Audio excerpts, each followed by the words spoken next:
그랜드 볼룸의 거대한 샹들리에가 수천 개의 다이아몬드처럼 빛을 쏟아냈다. 잘 차려입은 하객들의 웃음소리와 수정잔이 부딪히는 맑은 소리가 현악 사중주의 부드러운 선율과 뒤섞여 공간을 가득 메웠다. 모든 것이 완벽하게 조율된 연극의 한 장면 같았다. 오늘 밤의 공기는 성공과 부유함의 향기로 무겁게 가라앉아 있었다.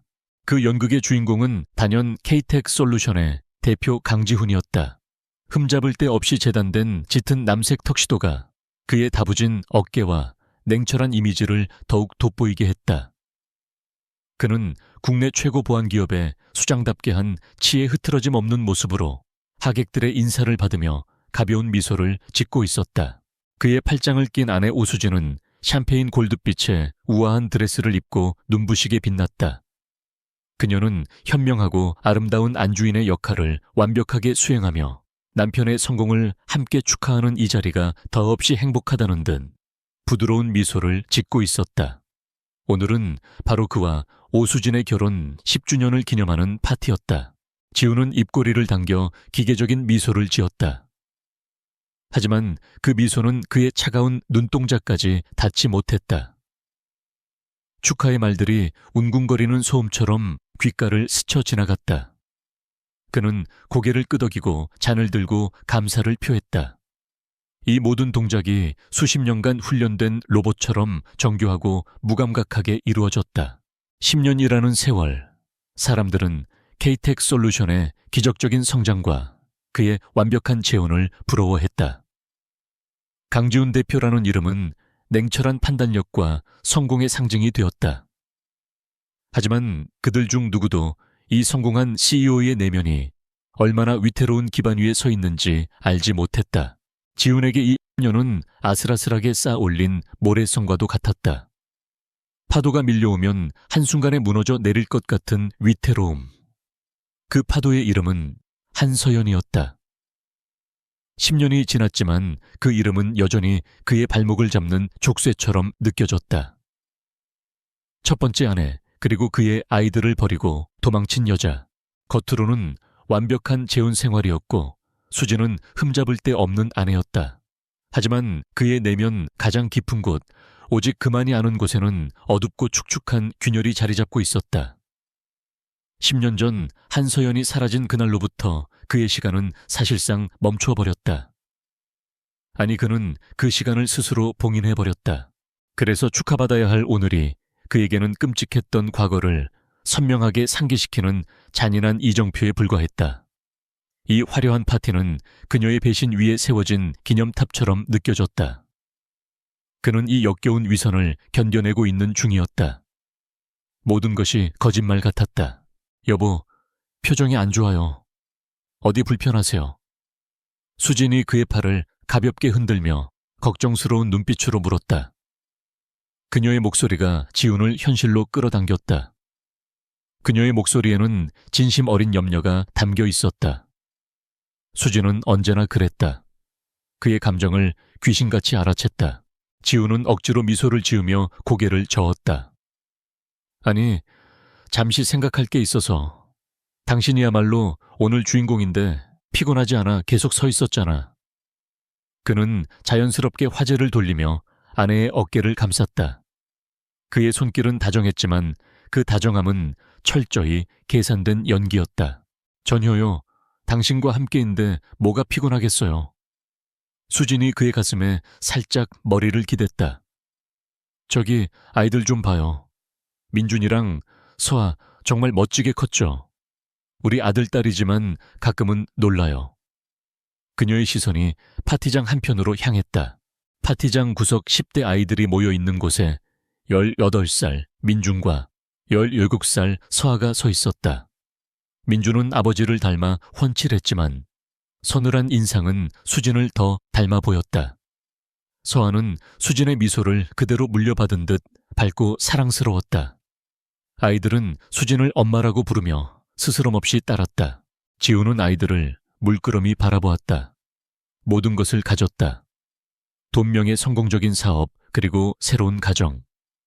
하지만 지난 10년간 단 하루도 가슴속에 박힌 얼음 송곳 같은 질문을 잊은 적이 없었다.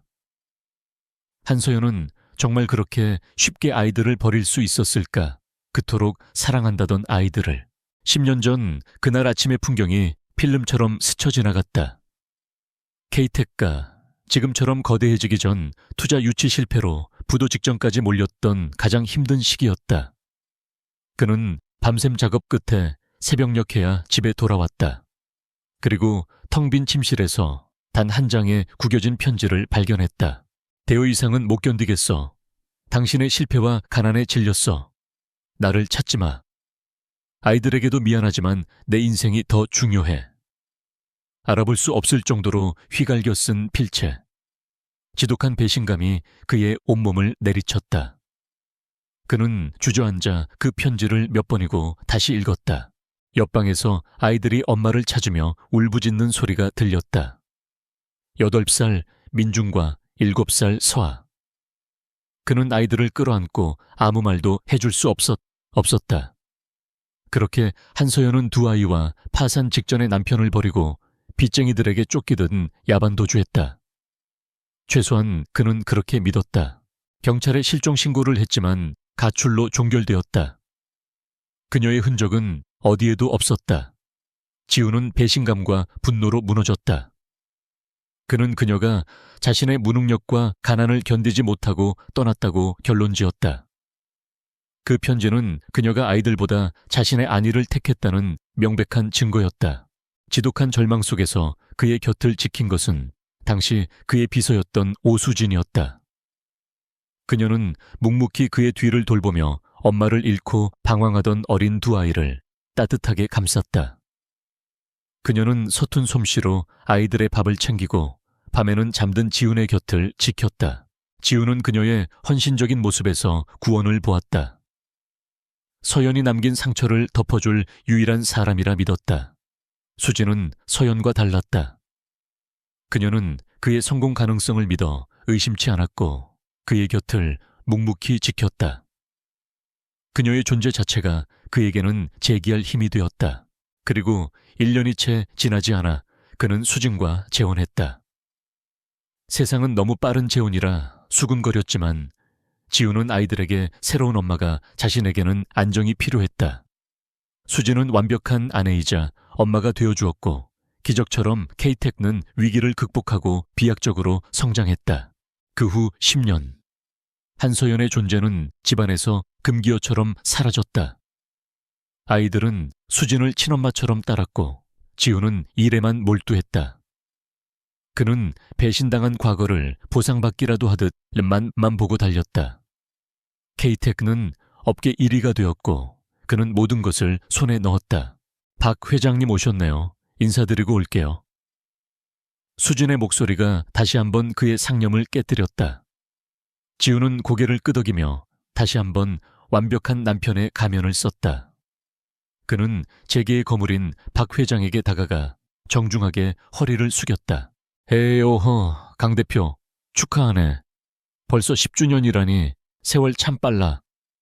박 회장이 넉넉한 웃음을 지으며 지훈의 어깨를 두드렸다. 다 오수진 여사 덕분이야. 저렇게 현명한 내조자가 있으니 K텍가 승승장구하는 거지. 강 대표는 정말 복이 많은 사람이야. 과찬이십니다, 회장님. 다 회장님께서 도와주신 덕분입니다. 지훈이 능숙하게 대답했다. 하지만 복이 많은 사람이라는 말이 가시처럼 그의 귓전을 찔렀다. 이 모든 것이 정말 자신의 복일까? 아니면 누군가의 희생 위에 세워진 것일까? 수진이 자연스럽게 다가와 박 회장에게 와인을 권했다. 회장님 와주셔서 정말 감사합니다. 남편이 회장님을 얼마나 존경하는지 몰라요. 그녀의 사교적인 모습은 언제나처럼 완벽했다. 박 회장은 수진의 칭찬에 기분 좋은 웃음을 터뜨렸다. 지우는 그들의 대화를 들으며 다시 한번 아이들 쪽을 바라보았다. 민준이가 친구들과 웃고 있었지만 그 웃음에는 어딘지 모를 그늘이 서려 있었다. 8살의 엄마에게 버림받은 기억은 그렇게 쉽게 지워지지 않을 터였다. 민준은 유난히 수진에게 집착하며 엄마라는 호칭을 가장 먼저 불렀다. 반면에 서아는 밝았지만 가끔씩 멍하니 창밖을 바라볼 때가 있었다. 그럴 때면 지우는 아이의 모습에서 서연의 그림자를 보곤 했다. 아이들은 정말 괜찮은 걸까? 괜찮은 걸까? 아니면 자신처럼 괜찮은 척 연기하고 있는 걸까? 10년의 세월은 상처를 치유한 것이 아니라 그저 두꺼운 딱지로 덮어버린 것일지도 몰랐다. 그는 문득 서연의 얼굴을 떠올리려 애썼다. 이상하게도 선명하게 기억나지 않았다. 웃는 모습, 우는 모습, 화내는 모습. 모든 것이 안개에 가린 듯 흐릿했다. 그는 의식적으로 그녀를 지워왔다. 그녀는 그저 자신과 아이들을 버린 배신자일 뿐이라고 그렇게 스스로에게 최면을 걸었다. 하지만 왜일까? 오늘 밤 따라 그 흐릿한 기억 속의 서연이 자신을 원망스럽게 쳐다보는 것만 같았다. 그녀는 정말 자신의 가난 때문에 도망친 걸까? 아이들을 버릴 만큼 절박했던 걸까? 10년 동안 단 한 번도 아이들에게 연락하지 않은 그 냉정함은 어디서 나온 걸까? 파티는 자정을 향해 달려가고 있었다. 화려했던 음악이 잦아들고 하객들이 하나둘씩 작별 인사를 건넸다. 지우는 완벽한 주인의 미소를 마지막까지 유지했다. 수지는 만족스러운 얼굴로 그의 곁을 지켰다. 정말 완벽한 파티였어요, 여보. 그녀가 속삭였다. 그래, 당신이 고생 많았어. 지훈이 아내의 뺨을 가볍게 쓰다듬었다. 하지만 그는 이 화려한 가면을 벗어던지고 싶다는 생각뿐이었다. 이 모든 것이 거대한 위선처럼 느껴져 숨이 막혔다. 이 완벽한 행복은 과연 진짜일까? 그는 10년 전 그날의 공허함이 오늘 밤 유난히 자신을 옥죄어 온다고 느꼈다. 어쩌면 이 완벽한 행복 자체가 거대한 거짓말일지도 모른다는 불길한 예감이 그의 등골을 서늘하게 만들었다. 그는 그저 피곤해서일 거라고 이 지긋지긋한 기념일이 빨리 끝나기만을 바랄 뿐이었다. 파티가 끝나고 하객들이 모두 떠난 텅 빈 볼룸. 지우는 넥타이를 거칠게 끌어내리며 깊은 한숨을 내쉬었다. 수진이 다가와 그의 재킷을 받아들었다. 많이 피곤해 보이네요. 어서 들어가서 쉬어요. 그녀의 눈빛은 여전히 다정했다. 매운조 올라가. 난 바람 좀 쐬고 들어갈게. 지훈이 차갑게 말했다. 수진의 얼굴의 순간 당혹감이 스쳤지만 그녀는 곧 미소를 되찾았다. 알았어요. 너무 늦지 말아요. 그녀는 그의 뺨에 가볍게 입을 맞추고 연회장을 나갔다. 지훈은 홀로 남아 차가운 샴페인 잔을 집어들었다. 남은 샴페인을 한 입에 넣었다. 10년 전 그는 배신감에 몸서리쳤다. 그리고 오늘 그는 이유를 알 수 없는 불안감에 휩싸여 있었다. 무언가 잘못되었다. 아주 오래전부터. 강지훈은 텅 빈 볼룸에 홀로 서서 차갑게 식은 샴페인 잔을 내려다보았다.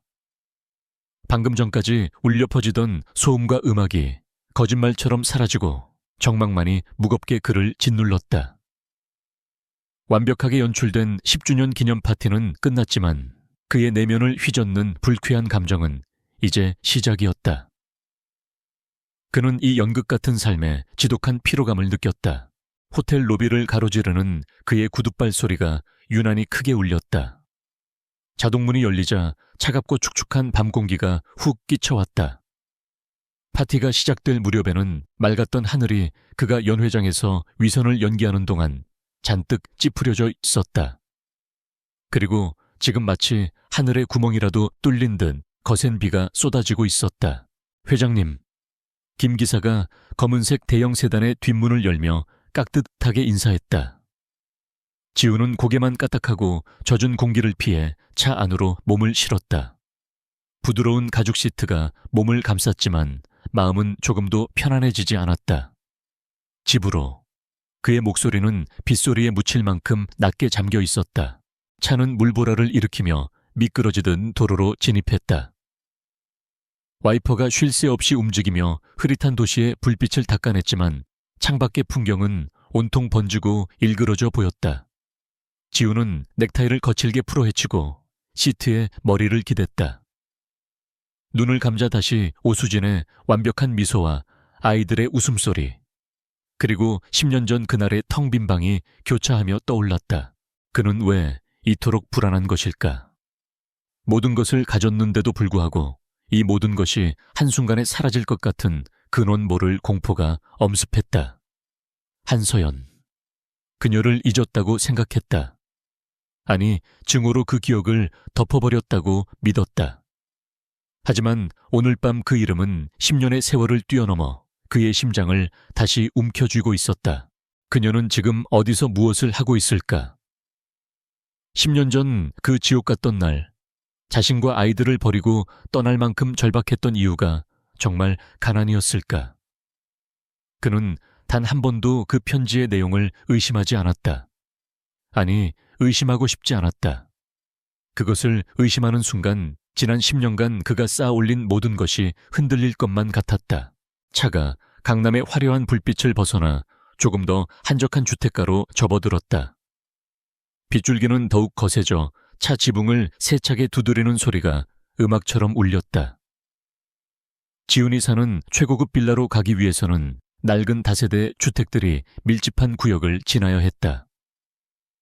재개발이 멈춘 듯 시간이 멈춘 그곳은 그가 사는 세상과는 완벽하게 분리된 곳이었다. 그때였다. 붉은 신호등이 켜지고 차가 한적한 사거리의 횡단보도 앞에 부드럽게 멈춰 섰다. 빗소리 외에는 아무 소리도 들리지 않는 적막한 교차로였다. 지우는 무의식적으로 창밖을 내다보았다. 길 건너편 불이 꺼진 낡은 상가 건물 앞 버스 정류장이 눈에 들어왔다. 그리고 그곳에 한 여자가 있었다. 비바람을 피할 생각도 못하는지. 그녀는 정류장 벤치가 아닌 표지판 기둥에 위태롭게 기대어 서 있었다. 온몸이 비에 흠뻑 젖어 마치 물에 빠진 생쥐처럼 초라했다. 남루하고 더러운 계절에 맞지 않는 얇은 옷가지가 앙상한 몸에 그대로 달라붙어 있었다. 지우는 미간을 찌푸렸다. 이 폭우 속에 저러고 있다니. 노숙자인가? 동정심보다는 불쾌감이 먼저 일었다. 자신이 속한 완벽한 세계와 너무도 이질적인 풍경이었다. 그는 시선을 거두려 했다. 그 순간 반대편에서 오던 차 한 대가 라이트를 번쩍이며 좌회전을 했다. 강렬한 전조등 불빛이 찰나의 순간 정류장에 서 있는 여자의 얼굴을 정면으로 비췄다. 시간이 멈췄다. 지훈의 심장도 멈췄다. 그의 온몸의 피가 차갑게 식어버리는 것 같았다. 그는 숨을 쉴 수 없었다. 눈을 깜빡이는 것조차 잊었다. 잘못 본 것이라고 피곤하고 술에 취해 헛것을 본 것이라고 스스로에게 말하려 했지만 그의 동공은 지진이라도 일어난 듯 격렬하게 흔들리고 있었다. 10년의 세월에 무너지고 고통에 일그러졌으며 공포에 질려 있었지만 그 얼굴은 분명했다. 뼈와 가죽만 남은 듯한 그 얼굴. 텅 비어버린 그 눈동자. 그것은 의심할 여지 없이 10년 전 그를 버리고 사라졌던 그의 첫 번째 아내 한서연이었다. 매엄쳐 지훈이 자신도 모르게 고함을 질렀다. 신호가 파란불로 바뀌며 차가 막 출발하려던 참이었다. 끼익, 김 기사가 놀라 급브레이크를 밟았다. 차가 격렬하게 흔들리며 멈춰 섰다. 회 회장님, 무슨 일이십니까? 김 기사의 당황한 목소리가 들려왔다. 하지만 지훈에게는 아무것도 들리지 않았다. 그의 시선은 오직 창밖의 그 여자에게 고정되어 있었다. 갑작스러운 급정거 소리와 자신을 뚫어져라 쳐다보는 차 안의 시선에 여자가 움찔하며 고개를 들었다. 그리고 그녀의 눈이 지훈의 눈과 마주쳤다. 한서연. 그녀는 지훈을 알아본 것이 분명했다. 하지만 그녀의 반응은 10년 만에 전 남편을 만난 사람의 그것이 아니었다. 반가움이나 놀라움 혹은 죄책감이 아니었다. 그녀의 텅 비었던 눈동자에 떠오른 것은 오직 하나, 극도의 짐승 같은 공포였다. 그녀는 마치 지옥에서 악마라도 마주친 듯 비명을 지를 것처럼 입을 벌렸다. 그리고는 단 한순간의 망설임도 없이 몸을 돌려 빗속을 향해 미친 듯이 달리기 시작했다. 절뚝거리며 넘어질 듯 위태롭게. 세거연아, 지훈이 외쳤다. 그는 잠긴 문을 거칠게 열어젖히려 애썼다. 김 기사 문 열어 당장. 잠금 장치가 풀리자마자 지우는 차에서 뛰쳐나왔다. 수백만 원짜리 턱시도가 순식간에 빗물에 젖어들었지만 그는 아랑곳하지 않았다. 쏟아지는 폭우가 그의 얼굴을 때렸다. 그는 여자가 사라진 방향 좁고 어두운 골목길을 향해 전력 질주했다. 한서연 거기서. 그의 목소리는 빗소리에 묻혀 제대로 전달되지도 않았다. 낡은 건물들 사이에 비좁은 골목은 쓰레기 더미와 물웅덩이로 가득했다. 악취가 코를 찔렀다. 지우는 미끄러운 바닥을 아랑곳하지 않고 달렸다. 저 멀리 위태롭게 뛰어가는 여자의 뒷모습이 보였다. 그녀는 필사적이었다. 살기 위해 도망치는 사람처럼 달렸다. 지우는 혼란스러웠다. 왜 도망치는 거지, 날 보고. 왜 저런 공포에 질린 표정을 짓는 거지. 10년 만에 나타난 모습이 왜 저토록 처참한 거지. 머릿속에서 수만 가지 질문이 폭발했다. 그녀는 달리는 내내 단 한 번도 뒤를 돌아보지 않았다. 마치 그에게 잡히는 순간 죽기라도 할 것처럼 그녀는 마지막 남은 힘을 쥐어짜내며 달렸다. 지훈이 골목의 끝에 다다랐을 때 그녀는 이미 코너를 돌아 또 다른 어둠 속으로 사라진 후였다. 지훈은 숨을 헐떡이며 골목 끝에 멈춰 섰다. 텅 빈 거리, 거센 빗줄기만이 아스팔트를 때리고 있었다. 그녀는 연기처럼, 아니 원래부터 존재하지 않았던 유령처럼 완벽하게 사라졌다. 그는 젖은 머리카락을 쓸어 올리며 망연자실하게 서 있었다. 온몸이 흠뻑 젖어 차가운 빗물이 살갗을 파고들었지만 그는 추위를 느낄 수는 없었다. 그의 심장은 머릿속의 혼란으로 터져버릴 것 같았다. 방금 그가 본 것은 무엇인가? 환각인가? 10년의 죄책감이 만들어낸 망상인가 하지만 그럴 리 없었다. 그토록 생생한 공포의 눈빛을, 그 처참하게 망가진 얼굴을 그가 상상해 냈을 리가 없었다. 그것은 분명히 한서연이었다. 그렇다면 지난 10년은 무엇이었나? 그가 믿어온 모든 것은 무엇이었나? 그녀는 자신을 버리고 더 나은 삶을 찾아 떠난 것이 아니었다. 방금 그 모습은 노숙자 그 이하였다. 그것은 지옥의 밑바닥에서 기어나온 망령의 모습이었다. 회장님, 괜찮으십니까? 김 기사가 황급히 우산을 들고 쫓아왔다. 세상에 이게 무슨, 감기 드시겠습니다. 어서 차로. 지우는 김 기사의 말을 잘랐다. 그의 목소리는 빗소리보다 더 차갑고 날카롭게 갈라져 나왔다. 방금 저 골목으로 뛰어들어간 여자 봤나? 김 기사는 당황한 듯 잠시 망설였다. 예, 노숙자 같은 여자가 뛰어가는 것을 보긴 했습니다만 무슨 일 있으십니까? 지우조가. 예. 당장 지훈이 고개를 돌려 김 기사를 노려보았다. 그의 눈은 분노인지 충격인지 모를 감정으로 붉게 충혈되어 있었다. K텍 보안팀 당장 비상소집해. 이 일대 전부 봉쇄하고 CCTV란 CCTV는 모조리 확보해. 10분 안에. 지금 당장. 김 기사는 지훈의 이런 모습을 본 적이 없었다. 그는 본능적으로 사태의 심각성을 깨닫고 즉시 허리를 숙였다. 알겠습니다, 회장님. 지훈은 김 기사가 차로 달려가는 것을 보지도 않고 다시 여자가 사라진 어두운 골목을 노려보았다. 유령이 아니었다. 그녀는 실제했다. 그리고 그녀는 도망쳤다. 지훈은 주먹을 세게 쥐었다. 손톱이 살을 파고드는 고통이 느껴졌다. 10년 동안 그를 지배했던 배신감과 분노는 순식간에 사라지고 그 자리에 더 크고 끔찍한 의혹이 독버섯처럼 피어올랐다. 강지훈의 명령은 빗줄기를 뚫고 얼음장처럼 날카롭게 전파되었다. 김 기사가 차 안에서 다급하게 통화하는 동안 지훈은 어두운 골목 어귀에 미동도 없이 서 있었다.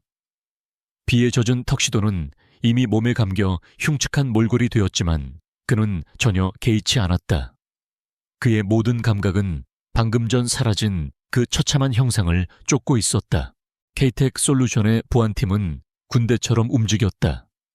지훈이 K테크를 단순한 안티바이러스 회사에서 국내 최고의 종합보안 기업으로 키워낸 데는 이유가 있었다.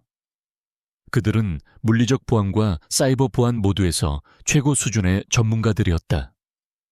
비상 소집 명령이 떨어진 지 10분 만에 검은색 정장을 입은 요원들이 현장에 도착하기 시작했다. 차가운 세단화는 순식간에 이동지휘 본부로 변했다.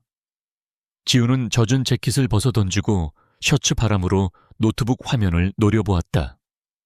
팀장 상황 보고해. 그의 목소리는 물기를 머금었지만 그 어느 때보다 서늘한 강철의 기운이 담겨 있었다. 회장님, 현재 해당 구역 방형 2km 내의 모든 공공 및 사설 CCTV 영상을 확보 중입니다.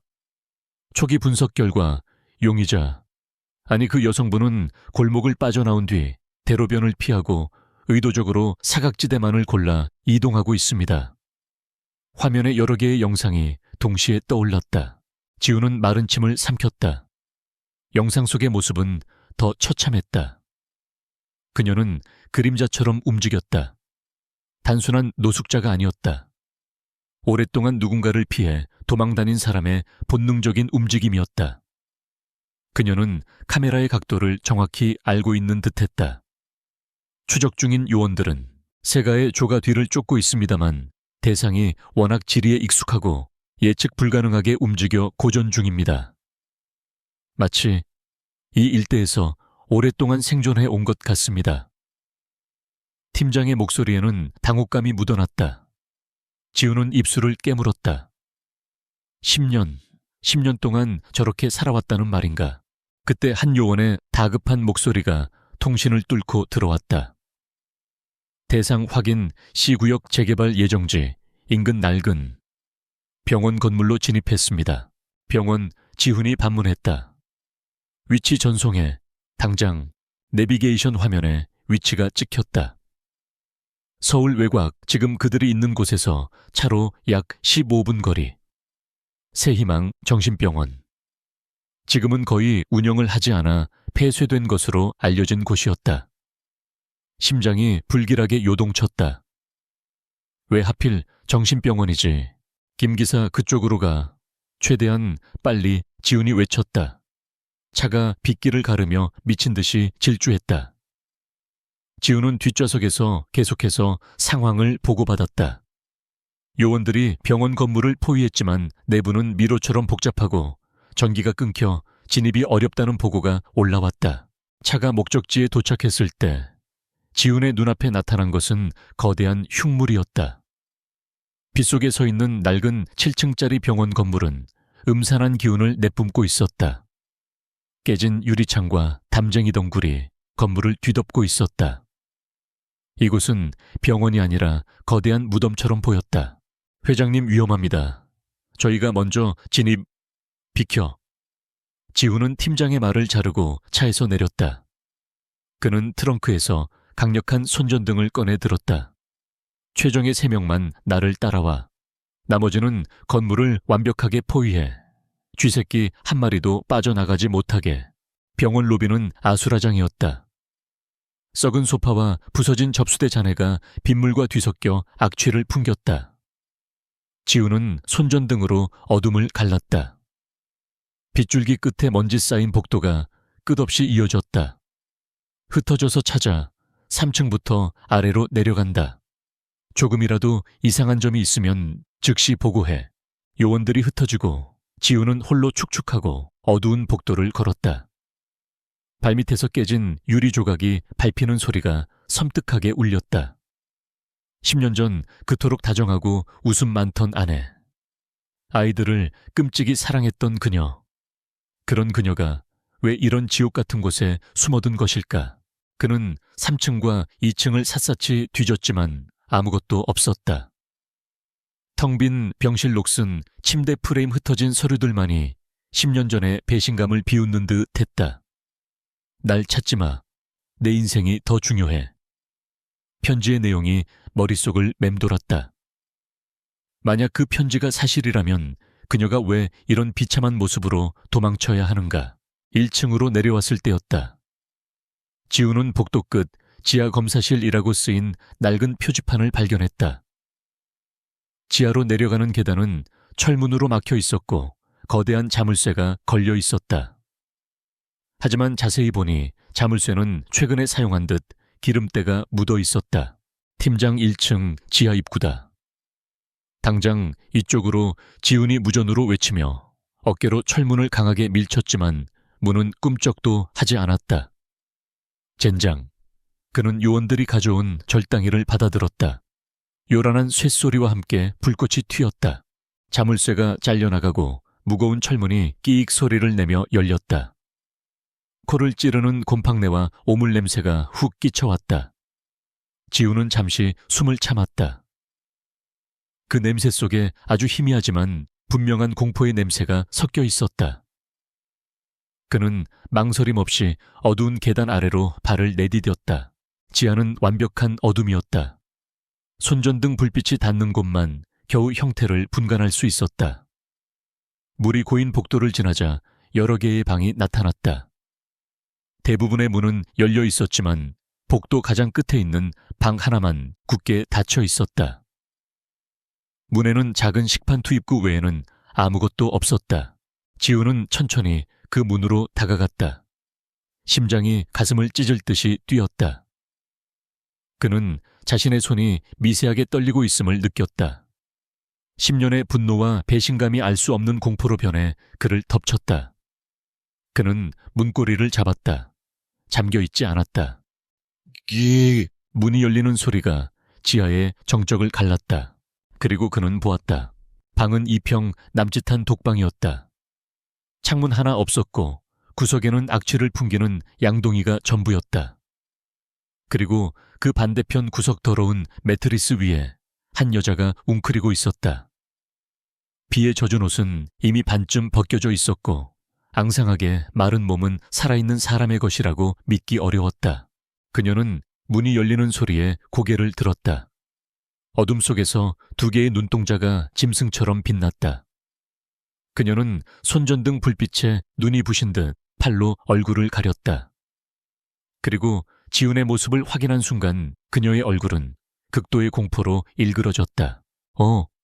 오지마 저리가 제발 살려주세요. 잘못했어요. 그녀는 비명을 지르며 뒷걸음질 쳤다. 벽에 등이 부딪혔지만 그녀는 계속해서 벽을 파고들듯 몸부림쳤다. 10년 전의 한서연은 어디에도 없었다. 눈앞의 존재는 완전히 망가진 공포에 질린 짐승이었다. 지우는 숨이 멎는 것 같았다. 이것은 환각이 아니었다. 10년 동안 그가 증오했던 아내가 지금 지옥의 밑바닥에서 그를 보고 살려달라고 빌고 있었다. 그는 떨리는 목소리로 10년 만에 그녀의 이름을 불렀다. 서연아. 그 목소리에 여자가 움찔했다. 그녀는 천천히 팔을 내렸다. 헝클어진 머리카락 사이로 드러난 얼굴. 10년의 세월이 핥힌 상처와 공포로 얼룩져 있었지만 그 얼굴은 분명히 한서연이었다. 그녀의 눈이 가늘어졌다. 불빛 속의 남자를 알아보려 애썼다. 서연아, 나야. 지훈이야. 강지훈. 그가 한 걸음 다가갔다. 그 순간 서연의 눈이 믿을 수 없다는 듯 크게 뜨였다. 그리고 그녀의 입에서 나온 것은 안도가 아니었다.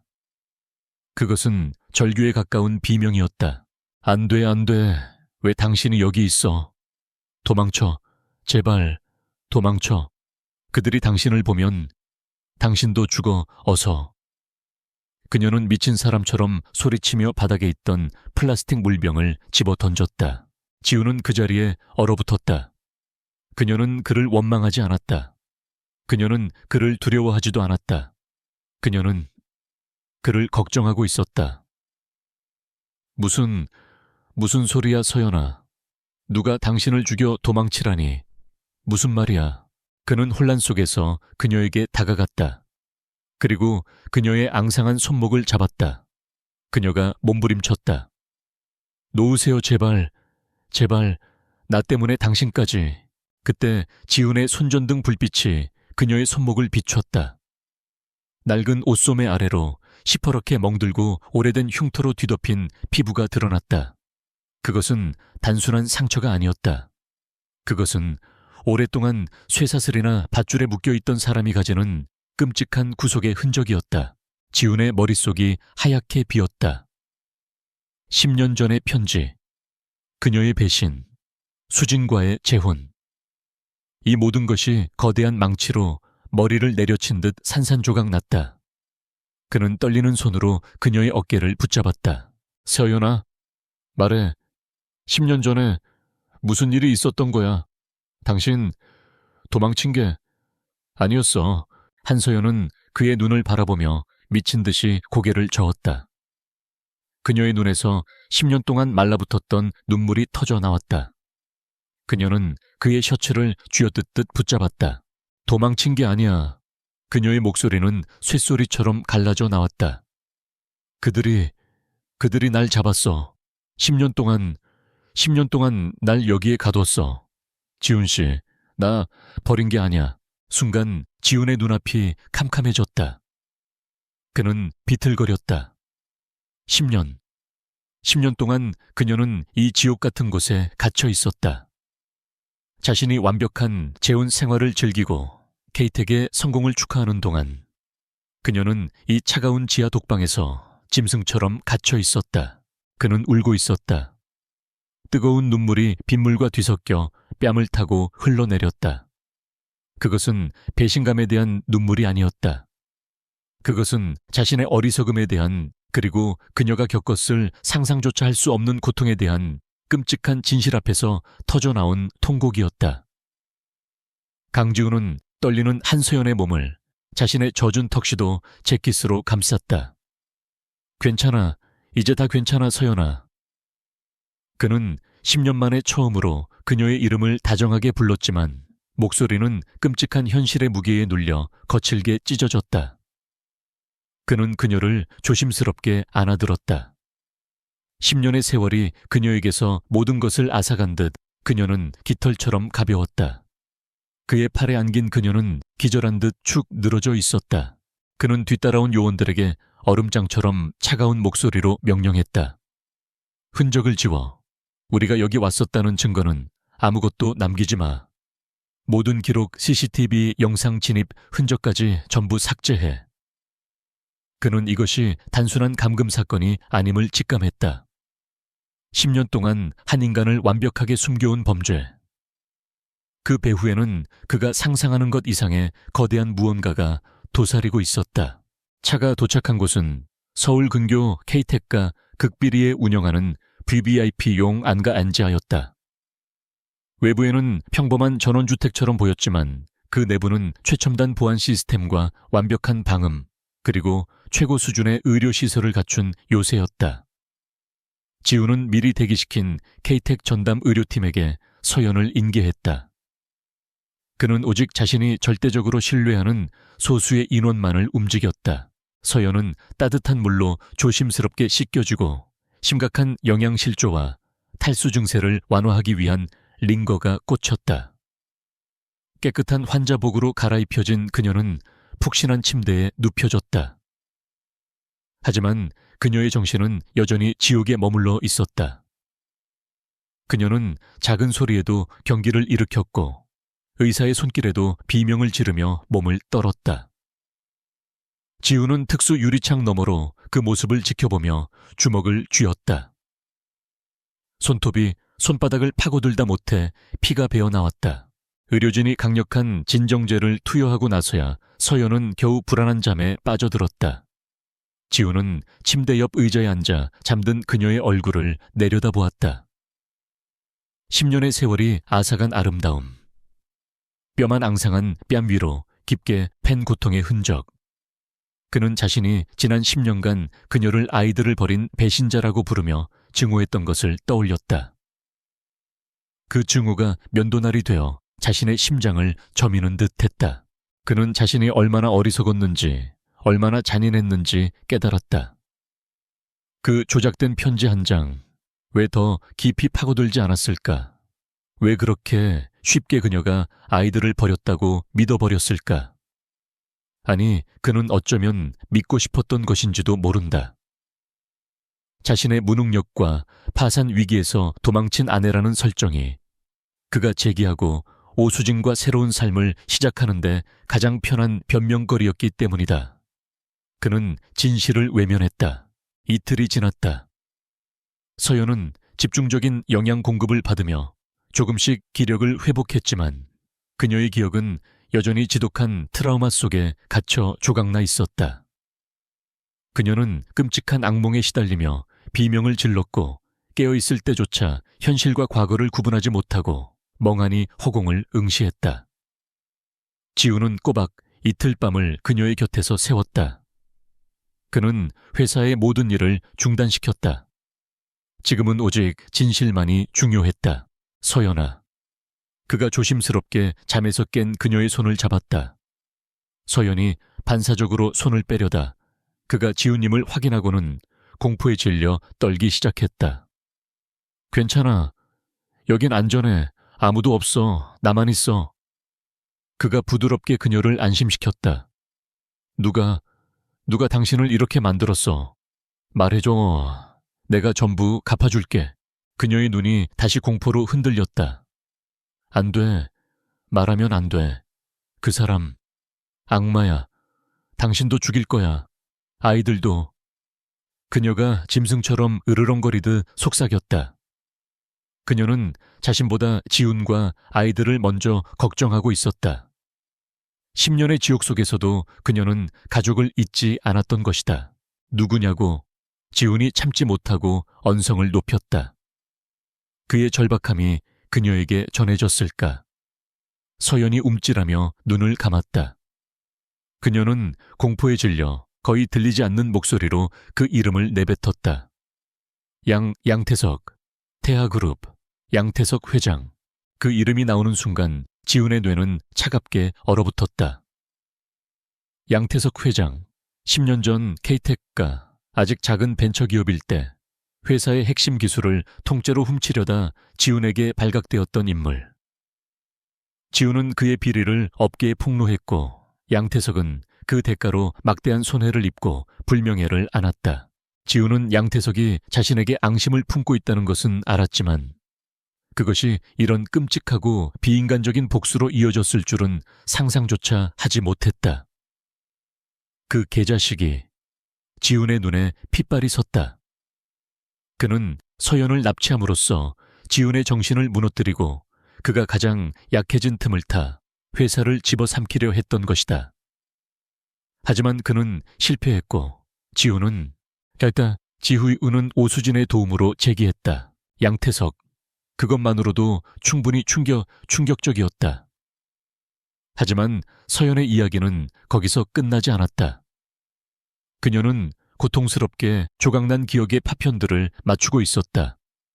그날 민준이 유치원 버스 데리러 가던 길이었어.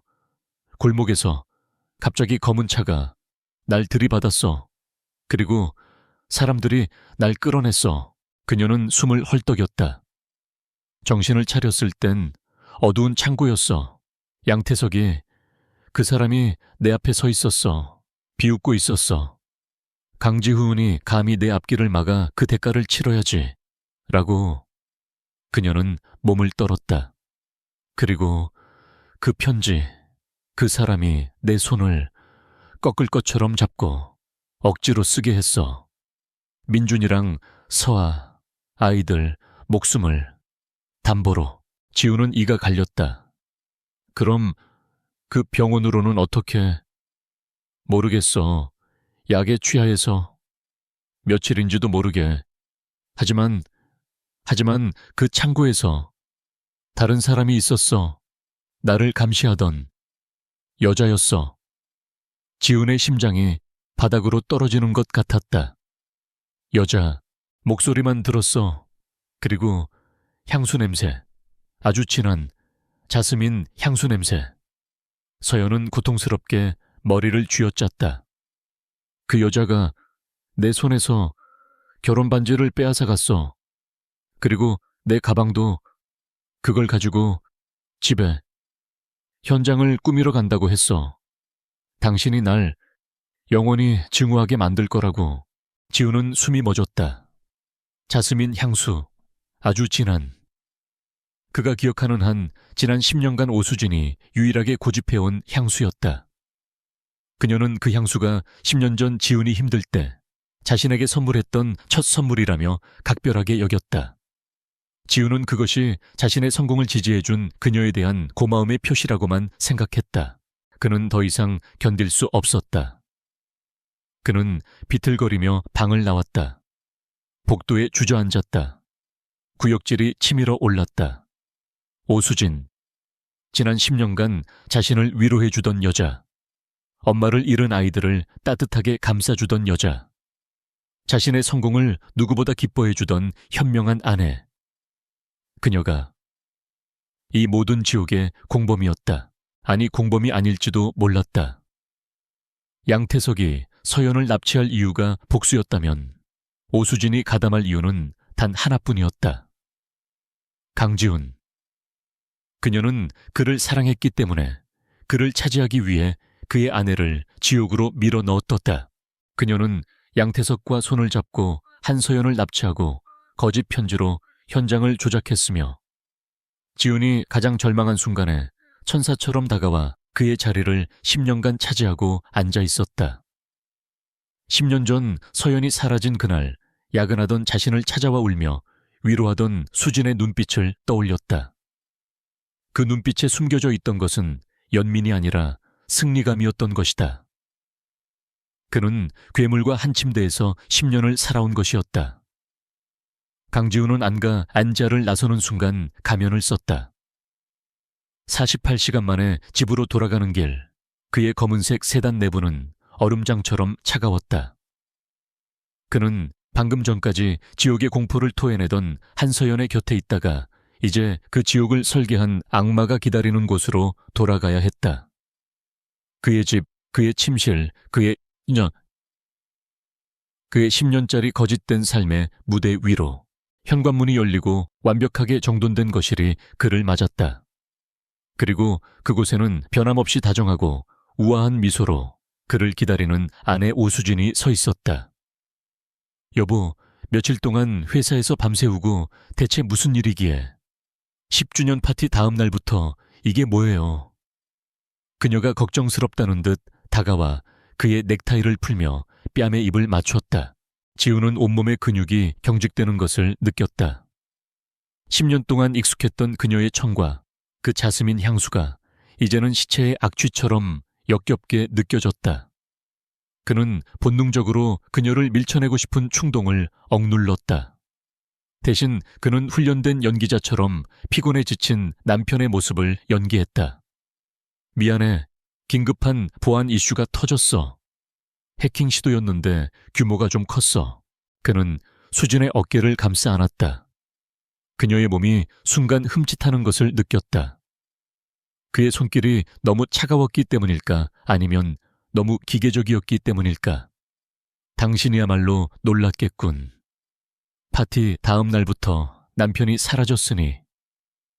그는 최대한 부드러운 목소리를 냈지만 그 속에는 자신도 모르는 살의 샤이가 배어 있었다. 당신만 무사하면 됐어요. 수진이 그의 가슴에 얼굴을 묻었다. 하지만 정말 피곤해 보여요. 어서 씻고 좀 쉬세요. 민준이랑 서아도 아빠 얼굴 까먹겠다고 난리예요. 그녀의 완벽한 연기. 10년 동안 단 한 번의 균열도 없었던 그 연기에 지훈은 소름이 돋았다. 그녀는 지금 이 순간에도 자신을 속이고 있었다. 그날 밤 지훈은 자신의 서재에서 잠들겠다고 했다. 수진은 서운한 기색을 내비쳤지만 업무가 남았다는 그의 말에 고개를 끄덕였다. 문이 닫히자마자 지훈은 K테크의 최고 보안 책임자인 최 팀장에게 암호화된 메시지를 보냈다. 단 2줄이었다. 10년 전 양태석의 모든 것을 파헤쳐. 그리고 오수진 이사의 10년 전 모든 기록도. 그는 이중의 지옥에 갇혔다. 낮에는 안개 들러 한서연의 회복을 지켜보았다. 그녀는 여전히 악몽에 시달렸지만 지훈이 곁에 있을 때면 아주 조금씩 안정을 되찾았다. 그녀는 조각난 기억 속에서 양태석의 잔인함과 그 여자의 냉혹함을 반복해서 토로했다. 지우는 그 모든 고통을 자신의 심장에 새겼다. 그리고 밤이 되면 그는 완벽한 가정으로 돌아왔다. 오수진과 마주 앉아 저녁을 먹고 아이들의 학교 생활에 대해 물었다. 18살 민준과 17살 서아. 아이들은 수진을 엄마라고 부르며 따랐다. 그 모습을 지켜보는 것은 그에게 가장 큰 고문이었다. 아이들은 자신의 친어머니를 지옥으로 밀어넣은 여자를 10년 동안 엄마라고 부르며 사랑해왔던 것이다. 아빠 요즘 무슨 일 있으세요? 저녁 식탁에서 아들 민준이 불쑥 물었다. 지우는 고개를 들었다. 민준의 눈은 그를 닮아 날카로웠다. 엄마, 수진한테 너무 차갑게 구시는 것 같아서요. 파티 날부터 계속. 지훈의 심장이 멎는 듯 했다. 오수진이 황급히 민준의 팔을 치며 웃었다. 민준아 무슨 소리야. 아빠 피곤하시다니까. 그녀가 지훈을 향해 걱정스러운 눈빛을 보냈다. 여보, 애들까지 눈치챌 정도로 힘드세요. 정말 괜찮아요. 그녀의 눈에는 진심 어린 염려가 담겨 있었다. 저 눈빛, 저 완벽한 위선. 지훈은 억지로 미소를 지었다. 아니야 민준아, 아빠가 요즘 신경 쓸 일이 많아서 그래. 엄마한테 미안하네. 그는 수진의 손등을 가볍게 덮었다. 얼음장 같은 손으로 불을 만지는 기분이었다. 당신에게 제일 미안하지. 신경 못 써줘서. 수진은 그제야 안심한 듯 미소를 지었다. 하지만 그날 이후 오수진의 눈빛이 미묘하게 변했다. 그녀는 지훈을 관찰하기 시작했다. 그녀는 영리한 여자였다. 10년 동안 완벽한 범죄를 숨겨온 장본인이었다. 그녀는 지훈의 사소한 습관 변화를 놓치지 않았다. 그가 서재 문을 잠그기 시작했다는 것. 그가 자신과의 신체 접촉을 교묘하게 피한다는 것. 그리고 그가 한밤중에 발코니에 나가 몇 시간이고 어둠을 응시한다는 것을. 지훈은 양날의 칼 위를 걷고 있었다. 한쪽은 한서연의 고통스러운 진실이었고 다른 한쪽은 오수진의 치밀한 감시였다. 그는 케이텍의 모든 자원을 동원해 양태석의 뒤를 캤다. 동시에 최 팀장을 시켜 수진이 10년 전 사용했던 모든 통신 기록과 금융거래 내역을 복원하기 시작했다. 증거가 필요했다. 서연의 증언만으로는 부족했다. 며칠 뒤 수진이 그의 서재 문을 노크 없이 열고 들어왔다. 지훈은 급히 양태석 관련 파일을 닫았다. 무슨 일이야? 그의 목소리는 필요 이상으로 날카롭게 나갔다. 수진은 문가에 서서 그를 빤히 바라보았다. 그녀의 얼굴에는 평소의 온화한 미소 대신 서늘한 경계심이 서려 있었다. 당신 요즘 나한테 뭐 숨기는 거 있죠? 그녀는 질문이 아닌 확신에 찬 어조로 말했다. 그날 파티 끝나고 비 오는 밤에 노숙자 쫓아갔다면서요. 김 기사한테 들었어요. 지훈의 심장이 쿵 내려앉았다. 그녀가 어디까지 아는 거지? 지훈은 천천히 의자에서 일어났다. 그는 아내를 마주보며 가장 피곤하고 지친 표정을 지었다. 그래 봤어. 비에 흠뻑 젖은 여자였어. 그 여자가 날 보고 도망쳤어. 그는 거짓말 속에 진실을 섞었다. 그냥 기분이 이상했어. 그날 이후로 잠을 잘 못 자겠어. 모든 게 덧없다는 생각도 들고. 수진은 그의 눈을 뚫어져라 쳐다보았다. 그의 대답에 빈틈이 있는지 찾는 듯 했다. 잠시 후 그녀의 얼굴에서 경계심이 사라지고 다시 익숙한 염려가 떠올랐다. 당신 너무 예민해졌어요. 그 노숙자 때문에 회사를 며칠이나 비울 정도로요. 그냥 옛날 생각이 났어. 우리가 힘들었던 시절. 지훈이 그녀의 뺨을 쓰다듬었다. 이번에는 그녀가 그의 손길을 피하지 않았다. 당신 없었으면 난 지금 이 자리에 없었을 거야. 고마워 수진아. 항상 내 곁에 있어 줘서. 그는 괴물의 뺨을 어루만지며 사랑을 속삭였다. 수진은 그제야 완전히 안심한 듯 그의 품에 안겼다. 놀랐잖아요. 당신이 변한 줄 알고. 그녀가 속삭였다. 난 당신만 있으면 돼, 여보. 지훈은 그녀를 아는 채 서재 창밖에 칠흑 같은 어둠을 노려보았다. 그의 눈에는 10년의 세월을 뛰어넘는 지독한 증오가 불타고 있었다.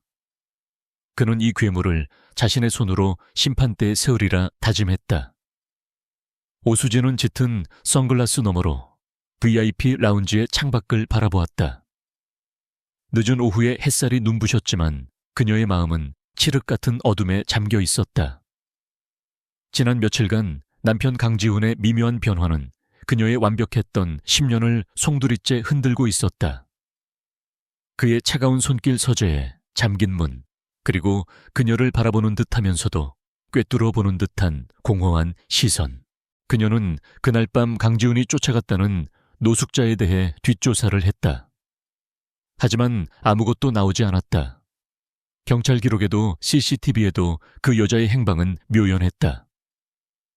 K테크의 보안팀이 움직였다는 것 외에는 강지훈이 회사의 자원을 동원해 무언가를 감추고 있었다. 불안감이 독사처럼 그녀의 심장을 옥죄었다. 라운지 문이 열리고 무거운 구둣발 소리와 함께 압도적인 위압감이 공간을 채웠다. 태아그룹의 양태석 회장이었다. 그는 수진의 맞은편 소파에 거만하게 주저앉으며 넥타이를 풀었다. 무슨 일이야? 자네가 나를 직접 부른 건 10년 만에 처음 아닌가? 그의 목소리에는 거슬리는 것이 없다는 듯한 오만함이 묻어 있었다. 강지훈이 이상합니다. 수진이 선글라스를 벗었다. 그녀의 눈은 불안으로 흔들리고 있었다. 그날 파티 밤 비 오는 날 이상한 여자를 쫓아갔어요. 그 이후로 모든 게 변했어요. 저를 피하고 뭔가를 캐고 다니는 것 같습니다. 양태석은 코웃음을 쳤다. 겨우 그딴 일로 날 불렀어, 남편. 바람이라도 난 것 같아서 징징대려고. 아닙니다. 수진이 목소리를 높였다. 그의 움직임이 10년 전과 비슷합니다. 무언가에 집중할 때, 먹잇감을 노릴 때의 그 눈빛. 만약 그가 10년 전 그 일을 파고 있다면 그제야 양태석의 표정이 굳어졌다. 10년 전 그 일. 한서연. 그는 그 여자가 이미 죽었거나 아니면 살아있어도 산송장일 거라 생각했다. 그 여자는 완벽하게 처리했어. 자네가 직접 확인했잖나. 하지만 그 병원 얼마 전에 폐쇄 절차에 들어갔습니다. 만약 그녀가 풀려났다면, 그리고 강지훈이 그녀를 만났다면요. 양태석은 잠시 침묵했다. 오수진의 불안은 근거가 있었다. 만약 강지훈이 진실을 알게 된다면 그는 모든 것을 걸고 복수할 놈이었다. 강지훈이 자네를 의심하나? 아직은 아닌 것 같습니다. 하지만 저를 떠보고 있어요. 그 노숙자 이야기를 꺼내며 제 반응을 살폈습니다. 양태석은 손가락으로 테이블을 탁탁 두드렸다. 생각보다 강지훈이 빨리 움직였다. 그렇다면 먼저 선수를 쳐야 했다. 좋아. 그놈이 정말 무언가를 파고 있다면 더 이상 파지 못하게 만들면 되지. 그의 눈이 뱀처럼 번뜩였다. 그놈에게 가장 중요한 게 두 가지야. K텍 그리고 그 여자. 그는 즉시 비서에게 전화를 걸었다. 플랜 B를 실행한다. 사냥개들에게 연락해. 청소할 시간이 됐다고. 그리고 사이버 보안팀 심판의 날을 준비시켜. 양태석이 전화를 끊고 수진을 바라보았다.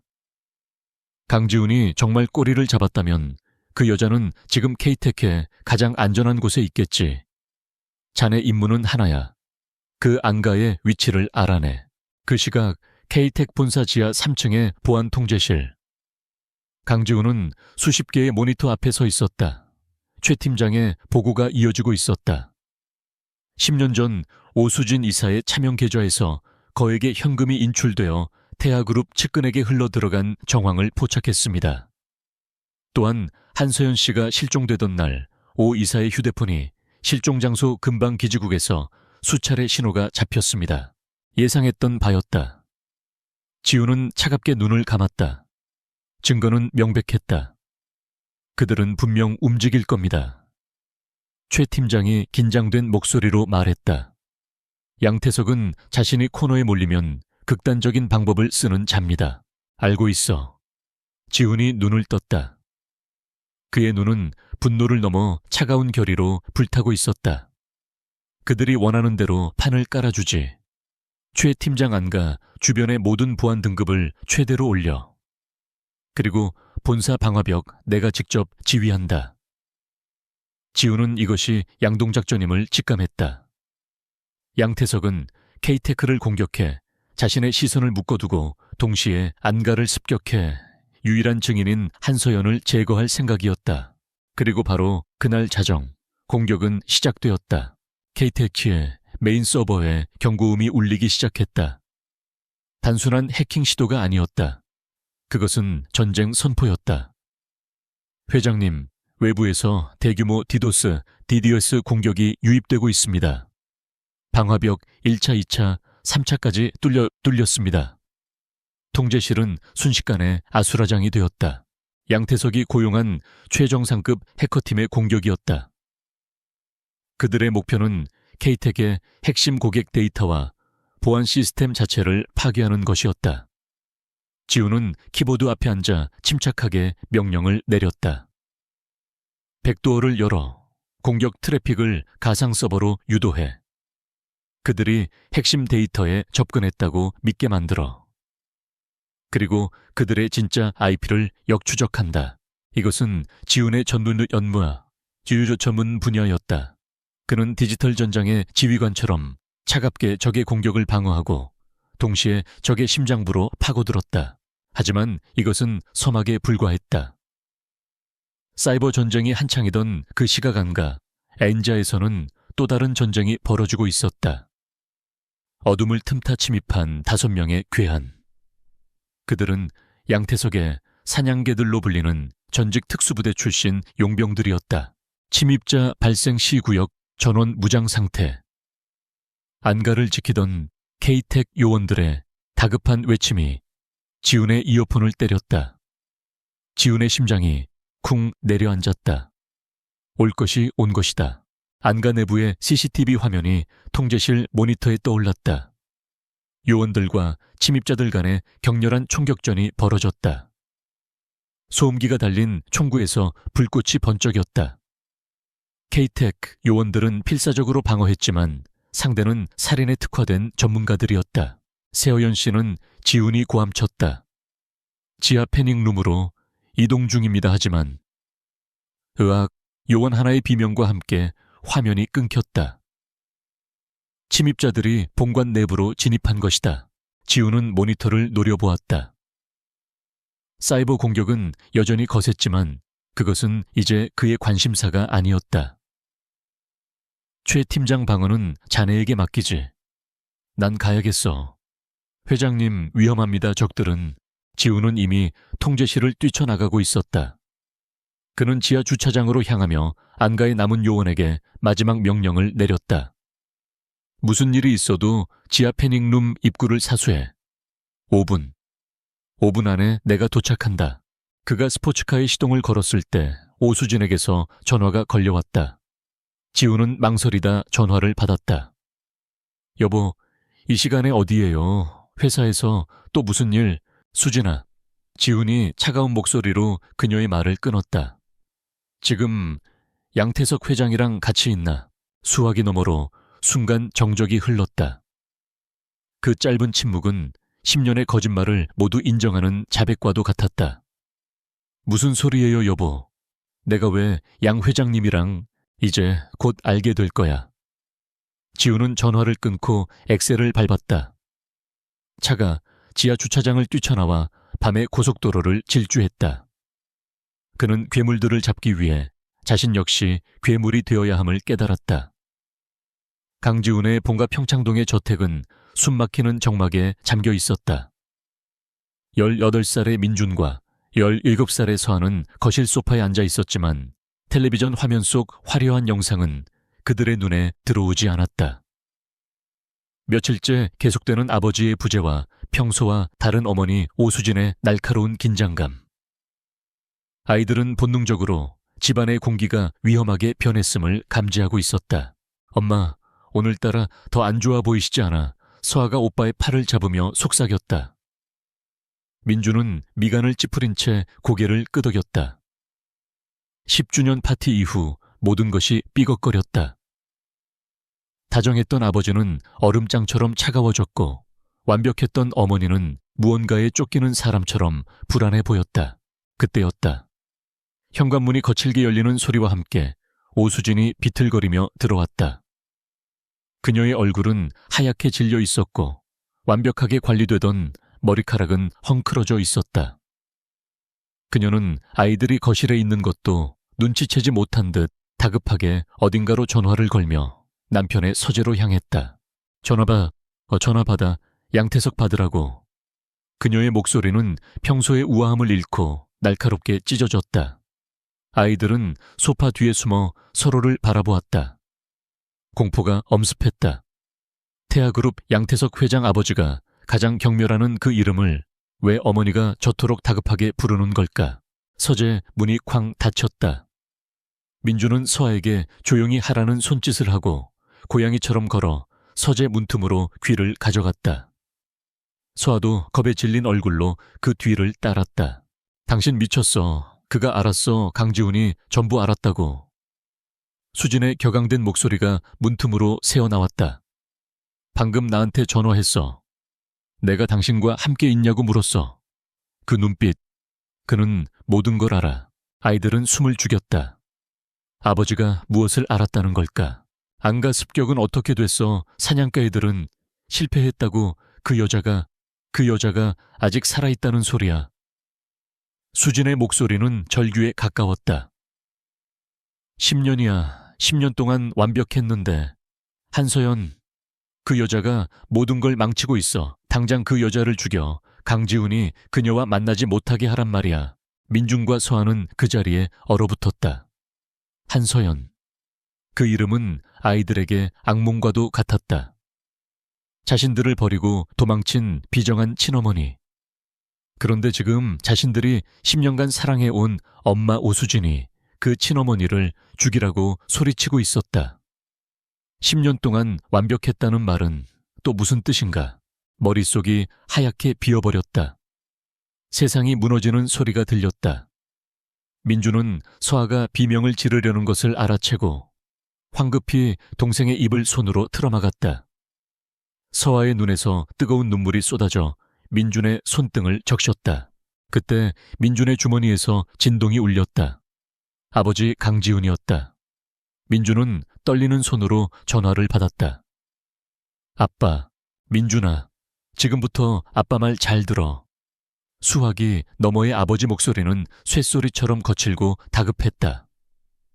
아무 말도 하지 말고 듣기만 해. 너 오수진 씨랑 같이 있나? 지우는 차마 엄마라는 말을 쓸 수 없었다. 민주는 닫힌 서재 문을 바라보았다. 그 안에는 괴물이 있었다. 아니요, 엄마, 서재에 계세요. 좋아, 지금 당장 서아 데리고 방으로 올라가. 여권이랑 현금 갈아입을 옷만 최소한으로 챙겨. 10분 주지. 내가 보낸 차가 집 뒤편 후문으로 갈 거야. 절대 오수진 씨에게 들켜선 안 돼. 알겠나? 아빠, 대체 무슨... 지금은 설명할 시간 없어. 아빠 믿지. 당장 움직여. 전화가 끊겼다. 민주는 동생의 손을 잡았다. 서아는 공포와 혼란으로 몸을 가누지 못했다. 서아야, 정신 차려. 아빠 말대로 해야 해. 우린 여기서 나가야 해. 두 아이는 유령처럼 2층 자신들의 방으로 올라갔다. 서재에서는 여전히 수진의 광기 어린 통화 소리가 들려오고 있었다. 아이들은 10년간 쌓아온 모든 신뢰와 사랑이 배신당했음을 깨달았다. 그들이 엄마라고 부른 여자는 자신들의 친어머니를 10년간 감금하고 이제는 죽이려 하는 악마였다. 가방을 챙겨 후문으로 달려나갔을 때 약속대로 검은색 세단 한 대가 기다리고 있었다.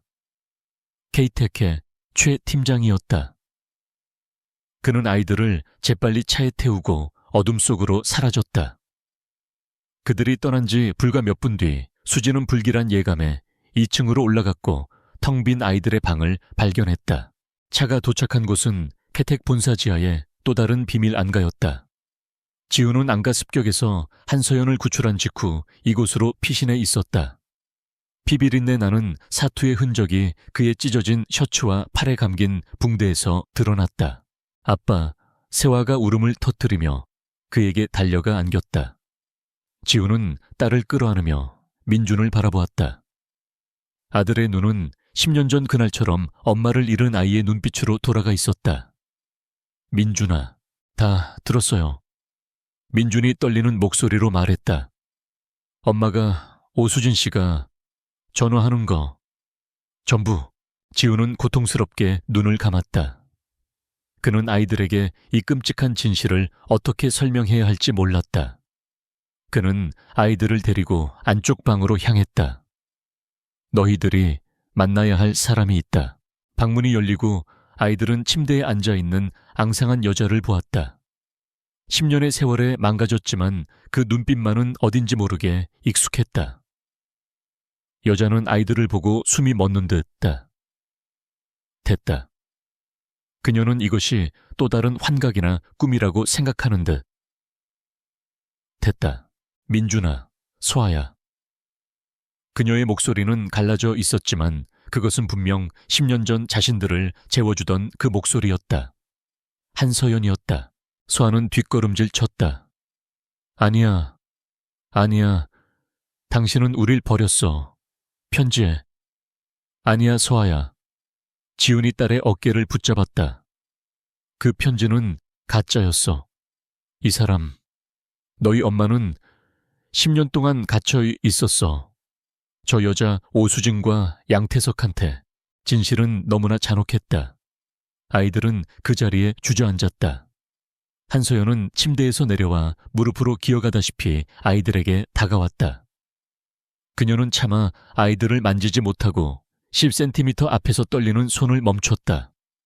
내 새끼들 이렇게 컸구나. 그녀는 오열했다. 10년 동안 갇힌 지옥 속에서 유일하게 버틸 수 있었던 이유. 매일 밤 꿈에서 그리던 아이들이 눈앞에 있었다. 엄마가 미안해. 엄마가 지켜주지 못해서 미안해. 그녀는 버린 것에 대해 사과하지 않았다. 그녀는 지키지 못한 것에 대해 사과했다. 소아는 결국 무너졌다. 그녀는 앙상한 친어머니의 품에 안겨 울부짖었다. 민주는 주먹을 쥔 채 서서 이 모든 비극을 만든 오수진과 양태석에 대한 증오를 불태웠다. 그때 민준이 아버지에게 결정적인 정보를 말했다. 아빠, 아까 오수진 씨가 통화할 때 양태석한테 소리쳤어요. 안가 습격이 실패했으니 병원의 원본 파일이라도 당장 자기 메인 서버로 옮기라고요. 그게 마지막 남은 증거라고 했어요. 지훈의 눈이 번뜩였다. 병원의 원본 파일. 10년간 한서연을 불법 감금하고 약물을 투여한 기록. 그것이 양태석의 서버로 옮겨진다면 그것은 K-텍의 방화벽 안으로 들어온다는 뜻이었다.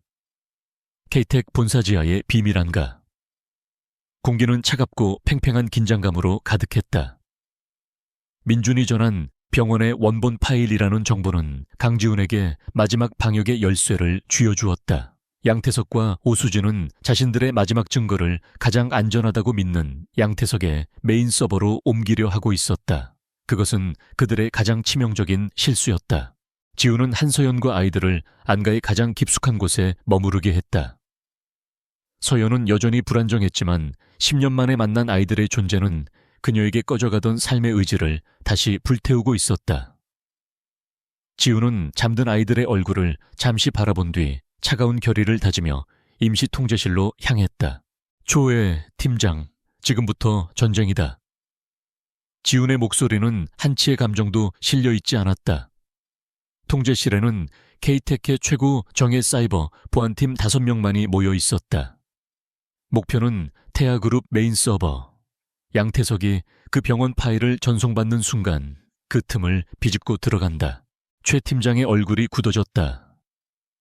회장님, 태아그룹의 방화벽은 저희 KTEC 시스템을 모방해 만들어져 거의 철옹성에 가깝습니다. 데이터 전송 포트를 노린다 해도 그 철옹성은 내가 설계했어. 지훈이 그의 말을 잘랐다. 그리고 모든 성에는 숨겨진 문이 있지. 양태석은 그 파일을 받기 위해 가장 안전한 루트를 열 거야. 그게 바로 우리의 고속도로가 될 거다. 지훈의 계획은 단순하면서도 대담했다. 양태석이 병원 파일을 전송받는 그 짧은 순간 KTEC는 단순한 해킹이 아닌 트로이 목마를 심어 서버 전체의 관리자 권한을 탈취할 계획이었다. 목적은 단지 서연의 병원 기록부가 아니었다. 양태석의 모든 것이었다. 작전 시작. 데이터 플로우 모니터링해. 지훈이 키보드 앞에 앉자 그는 KTEC의 CEO가 아닌 디지털 전장의 가장 날카로운 칼잡이로 돌아왔다. 모니터에 수백만 개의 데이터가 폭포수처럼 흘러내렸다. 그들은 양태석의 서버가 외부 병원 측 백업 서버와 통신을 시작하기만을 숨죽여 기다렸다. 바로 그때 외부의 압력이 들어오기 시작했다. 양태석은 디지털과 물리적 공격이 실패하자 그가 가장 잘하는 정치질을 시작했다. KTEC의 이사들에게 연락이 가기 시작했다. 강지훈 대표가 10주년 파티 이후 정신적으로 불안정하다. 최근 회사의 보안 시스템을 사적으로 이용해 서버의 과부하를 일으켰다. CEO가 실종 상태다. 지훈의 개인 단말기로 이사들의 전화가 폭주했다. 특히 양태석에게 매수된 것으로 의심되는 박 이사의 연락이 거셌다. 긴급 이사회 소집 요청. 내일 오전 10시. 현 사태에 대해 강 대표가 직접 해명하지 않으면 직무정지 가처분 신청에 들어가겠소. 회장님, 이사회가 최 팀장이 불안한 듯 말했다. 지훈은 단말기를 꺼버렸다. 시끄러운 개가 짖는 것뿐이야. 그들이 나를 끌어내리기 전에 우리가 양태석의 목을 먼저 베면 돼. 시간 없어. 집중해. 새벽 3시 17분. 드디어 모니터의 변화가 감지되었다. 회장님 떴습니다. 태아그룹 메인 서버 특정 IP와 보안 채널을 개방했습니다. 데이터 전송 시작됩니다. 아이소메게나. 지금이다. 지훈의 손가락이 기계처럼 움직였다. 그들이 준비한 코드가 데이터 전송의 흐름 속에 교묘하게 숨어 들어갔다. 1차 방화벽 통과. 2차 인증 시스템. 속이고 진입합니다. 경고적들이 눈치챘습니다. 방화벽이 반응합니다. 양태석의 보안팀도 만만치 않았다. 그들은 즉시 포트를 닫으려 시도했다. 하지만 이미 늦었다. 지훈이 마지막 엔터키를 내리쳤다. 뚫었다. 통제실의 모든 모니터가 일순간 검게 변했다가 태아그룹의 내부 서버 구조도로 바뀌었다. 그들은 적의 심장부에 침투했다. 파일 검색 시작해. 새희망병원. 한서연. AHLY. 관련된 모든 기록 찾아. 파일이 쏟아져 나왔다. 그들이 찾던 병원 원본 파일. 지난 10년간의 입원 기록, 강제 투약 내역, 심지어는 주기적으로 상태를 보고받은 내역까지 고스란히 담겨 있었다. 그리고 그 보고를 받은 수신인은 양태석과 OSJ라는 이니셜이었다. OSJ. 쇼의 팀장이 중얼거렸다. 잠깐, 이것 보십시오, 회장님. 그가 다른 폴더를 열었다. 비자금 관리 내역. 양태석의 모든 검은 돈이 그곳에 있었다. 그리고 새희망병원에 지난 10년간 매달 거액의 자금이 이체된 내역이 발견되었다. 그 자금의 출처는 유령 회사였다. 그리고 그 유령 회사를 추적하자 KTEC 내부의 기밀 계좌와 연결되어 있었다. 그 계좌의 관리자, 재무이사 오수진, 오소진. 모든 조각이 맞춰졌다. 오수진은 단순한 공범이 아니었다. 그녀는 양태석의 복수심을 이용해 자신의 연적을 제거했고 심지어 KTEC의 공금을 횡령해 10년간의 감금 비용을 지불해왔던 것이다. 지훈은 서버에서 모든 파일을 KTEC의 안전한 서버로 복제했다. 이제 그에게는 양태석의 불법 비자금과 로비 장부 그리고 오수진의 횡령과 한서연 납치교사 혐의를 입증할 완벽한 증거가 손에 쥐어졌다. 시계는 새벽 5시를 가리키고 있었다. 긴급 이사회까지 앞으로 5시간. 지우는 통제실을 나서며 최 팀장에게 마지막 명령을 내렸다. 모든 증거 자료를 정리해. 대형 스크린으로 송출할 수 있게 준비해. 그리고 언론사에 연락해.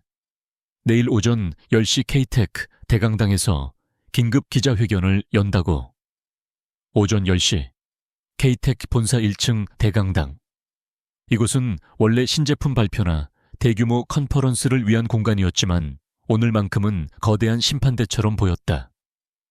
수백 개의 좌석은 K텍의 이사진과 주요 주주들, 그리고 냄새를 맡고 몰려든 수십 개의 언론사 기자들로 가득 찼다. 강당의 공기는 팽팽하다 못해 금방이라도 터져버릴 듯한 긴장감으로 가득했다. 사람들은 수군거렸다. 국내 최고 보안기업의 CEO가 이틀간 잠적했다가 돌연 긴급 이사회와 기자회견을 동시에 소집했다. 이미 시장에는 강지훈 대표의 정신적 불안정설, K텍 내부의 심각한 보안 로즈, 경영권 분쟁 등 온갖 자극적인 루머가 파다하게 퍼져 있었다. 단상의 이사석 가장 중앙에는 이 사태를 주동한 박 이사가 앉아 있었다. 그의 옆자리에는 태아그룹의 양태석 회장이 주요 주주 자격으로 배석해 있었다.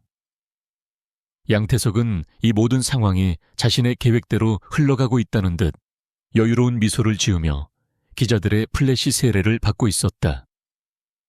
그는 오늘 강지훈을 끌어내리고 K테크를 혼란에 빠뜨린 뒤 손쉽게 적대적 인수를 감행할 생각이었다. 그리고 그들보다 한 발 늦게 강당의 측면 문으로 오수진이 모습을 드러냈다. 그녀는 짙은 남색 원피스를 입고 수척하지만 단아한 모습으로 피해자인 아내를 연기했다. 그녀의 눈은 붉게 충혈되어 있었다. 그녀는 남편의 일탈에 상처받은 현명한 안주인의 모습으로 이사진에게 가볍게 목례하며 양태석의 옆 대표이사 부인 자리에 앉았다. 그녀는 양태석과 눈빛조차 마주치지 않았지만 그들 사이에는 10년 묵은 공범자들의 차가운 신뢰가 흐르고 있었다. 박 이사가 마이크를 잡고 자리에서 일어났다. 강당이 조용해졌다. 주주 여러분, 그리고 기자 여러분, 오늘 이렇게 긴급하게 모시게 되어 유감입니다. 그는 비통한 표정을 지었다. 최근 이틀간 강지훈 대표이사는 이사회와의 어떤 소통도 없이 무단으로 직무를 이탈했으며 회사의 핵심 보안 자원을 사적인 용도로 무단 사용한 정황이 포착되었습니다. 강당이 술렁였다. 이는 명백한 배임 행위이며 저희 이사회는 강 대표의 현 정신 상태가 K테크를 이끌기에 매우 부적합하다고 판단. 누가 부적합하다고 판단했습니까, 박 이사님? 그때였다. 강당의 모든 스피커에서 얼음장처럼 차가운 목소리가 울려 퍼졌다. 모든 시선이 소리가 들려온 강당의 정문으로 향했다. 문이 열리고 강지훈이 홀로 서 있었다. 그는 이틀간의 사투로 턱에는 수염이 거뭇하게 자라 있었고 셔츠는 구겨져 있었지만 그의 눈빛은 1만 볼트의 전류처럼 형형하게 빛나고 있었다. 그는 수백 명의 시선을 받으며 망설임 없이 단상을 향해 걸어갔다. 기자들의 플래시가 미친 듯이 터졌다. 오수진은 그를 보고 반사적으로 몸을 떨었다. 저 눈빛. 그녀가 10년간 잊고 지냈던 먹잇감을 잡기 직전의 사냥꾼의 눈빛이었다. 양태석의 미간이 미세하게 좁혀졌다. 지우는 박 이사를 밀치듯 지나쳐 마이크 앞에 섰다. 박 이사님 말씀이 맞습니다. 그의 첫마디는 모두의 예상을 뒤엎었다. 저는 지난 48시간 동안 회사의 자원을 총동원했습니다. 하지만 사적인 용도가 아닙니다. 지난 10년간 K텍의 심장부에 기생해온 끔찍한 바이러스를 제거하기 위해서였습니다. 강 대표, 지금 무슨 궤변을... 박 이사가 소리쳤지만 지우는 손짓으로 그를 제지했다. 바이러스의 이름은 횡령과 납치, 그리고 살인 교사입니다. 그가 말하는 순간 그들 뒤편에 거대한 프레젠테이션 스크린이 켜졌다. 사람들은 신제품 발표용 화면이라고 생각했지만 그곳에 떠오른 것은 K텍의 내부회계 장부였다. 첫 번째 증거입니다. 지훈의 목소리가 강당에 울려 퍼졌다. 화면에는 오수진의 이니셜 OSJ가 관리하는 유령 회사의 자금 흐름도가 적나라하게 떠올랐다. K텍의 공금이 어떻게 그 유령 회사로 흘러 들어갔는지, 그리고 그 돈이 매달 새희망 정신병원이라는 곳으로 정확하게 송금되었는지, 지난 10년간의 모든 기록이 펼쳐졌다. 오수진의 얼굴이 하얗게 질렸다. 그녀는 숨을 헐떡이며 저건 조작이야 라고 외쳤지만 그 목소리는 스피커를 통해 나오는 지훈의 목소리에 묻혔다. 양태석은 입술을 깨물었다. 저 정도의 자료가 어떻게... 두 번째 증거입니다. 화면이 바뀌었다. 이번에는 어둡고 축축한 지하실의 사진이 나타났다. 쇠사슬이 달린 침대 악취 나는 양동이, 그리고 새희망 정신병원의 10년치 약물 투여 기록부, 환자명 한서연, 특이사항 강제투약, 절대 격리조치 요망.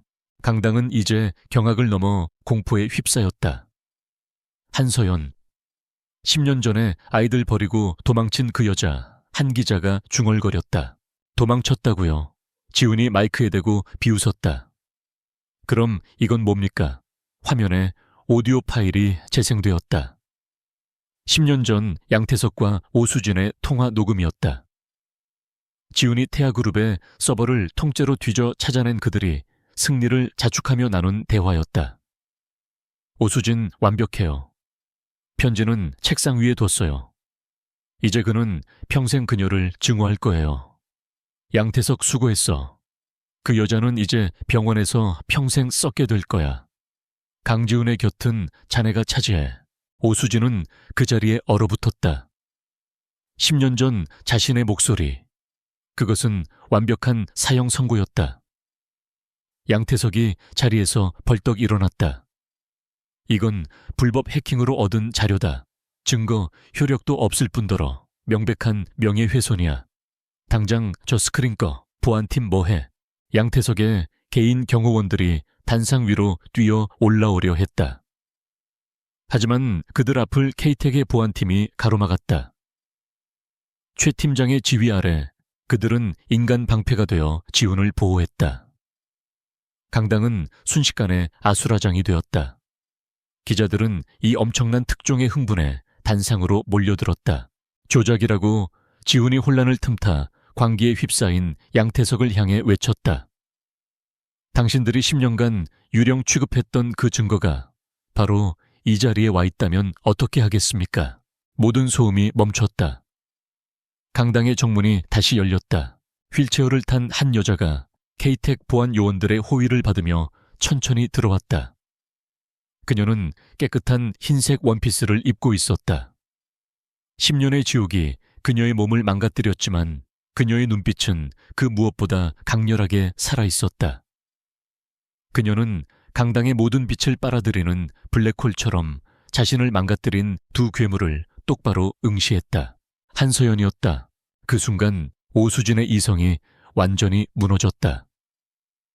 10년 동안 완벽하게 숨겨왔던 그녀의 죄악이 산송장이 되어 걸어 들어오는 것을 본 순간 그녀는 인간이 낼 수 없는 기괴한 비명을 질렀다. 아니야, 저건 유령이야. 넌 죽었어야 해. 그녀는 단상에서 뛰어내려 서연에게 달려들려 했다. 하지만 그녀가 서연에게 닿기도 전에 강당의 모든 측면문이 동시에 열리며 경찰 특공대가 쏟아져 들어왔다. 양태석 씨, 오수진 씨, 특정범죄 가중처벌배 옵상 횡령, 특수감금 및 납치교사 혐의로 긴급 체포합니다. 양태석은 경호원들 뒤에 숨어 빠져나가려 했지만 경찰에 의해 무자비하게 진압되었다. 그는 마지막까지 발악하며 강지훈 이 개자식이라고 소리쳤다. 오수진은 이미 정신이 나간 사람처럼 바닥에 주저앉아 울부짖으며 경찰에게 끌려나갔다. 강당은 수백 개의 카메라 플래시로 대낮처럼 밝혀졌다. 지훈은 이 모든 아수라장을 뒤로하고 천천히 단상에서 내려왔다. 그는 수많은 기자를 뚫고 걸어갔다. 그리고 마침내 10년 만에 빗속에서 그녀와 마주 섰다. 한서연이 휠체어에서 일어나려 애썼다. 지우는 그녀의 어깨를 가볍게 눌러 안쳤다. 두 사람은 아무 말도 하지 않았다. 10년의 세월, 지옥과도 같았던 시간, 증오와 오해, 그 모든 것이 두 사람의 눈빛 속에서 부서져 내렸다. 지우는 천천히 무릎을 꿇고 그녀의 앙상한 손을 잡았다. 그의 눈에서 10년 전 그녀를 잃었던 그날에도 흘리지 않았던 뜨거운 눈물이 쏟아졌다. 법정의 공기는 무겁게 가라앉아 있었다. 몇 달에 걸친 지리한 공방. 세기의 재판이라 불린 이 사건은 연일 언론의 헤드라인을 장식했다. 태아그룹 양태석 회장과 K텍 솔루션 오수진 이사의 10년에 걸친 범죄 행각은 대한민국 사회 전체를 충격에 빠뜨렸다. 오수진은 법정 마지막 순간까지도 자신의 혐의를 부인했다. 그녀는 강지훈이 자신을 버리고 전처에게 돌아가기 위해 모든 것을 조작했다며 오히려 자신이 피해자라고 주장했다. 그녀의 변호인단은 한서연의 10년간의 감금 생활이 정신적 불안정에서 온 망상이라고 몰아붙였다. 하지만 강지훈이 태아그룹 서버에서 직접 확보한 증거는 너무나도 명백했다. 결국 판사의 망치가 내려쳤다. 피고인 양태석 특정 범죄 가중처벌배, 옵상 횡령 배임 및 특수 납치 감금, 교사 혐의. 무기징역. 피고인 오수진 살인미수 특수 감금 공모 및 업무상 횡령 혐의. 무기징역. 양태석은 눈을 감고 고개를 숙였다. 그의 제국은 무너졌다. 하지만 오수진은 달랐다. 그녀는 판결이 내려지는 순간 방청석에 앉은 강지훈을 돌아보았다. 그녀의 눈에는 반성이나 절망이 아닌 10년 전 한서연을 납치하던 그날과 똑같은 모든 것을 잃은 자의 지독한 증오와 광기만이 서려 있었다. 강지훈은 그녀의 시선을 피하지 않았다. 그는 텅 빈 눈으로 그녀가 법정 경위들에게 끌려나가는 모습을 끝까지 지켜보았다. 승리의 감정은 없었다. 10년의 세월은 이미 잿더미가 되었다. 정의는 실현되었지만 그 무엇도 10년 전으로 되돌릴 수는 없었다. 그는 법원을 빠져나오며 쏟아지는 기자들의 질문에 한마디도 대답하지 않았다. 그 사건 이후 K텍 솔루션은 거대한 폭풍에 휩싸였다. 주가는 폭락했고 CEO의 아내가 횡령과 납치의 주범이라는 사실에 고객들의 신뢰는 바닥을 쳤다. 강지훈은 회사의 모든 것을 걸었다. 그는 자신이 오수진의 범죄를 10년간 몰랐다는 사실 자체가 자신의 가장 큰 과오임을 인정했다. 그는 회사를 살리기 위해 자신의 모든 지분을 담보로 긴급 자금을 수혈했다. 그리고 내부 고발자 보호 시스템과 윤리경영위원회를 전면 도입하며 KD테크를 가장 투명한 보안 기업으로 재탄생시키기 위한 피비린내 나는 개혁을 시작했다. 최 팀장은 K텍의 새로운 부사장으로 임명되어 지훈의 개혁을 도왔다.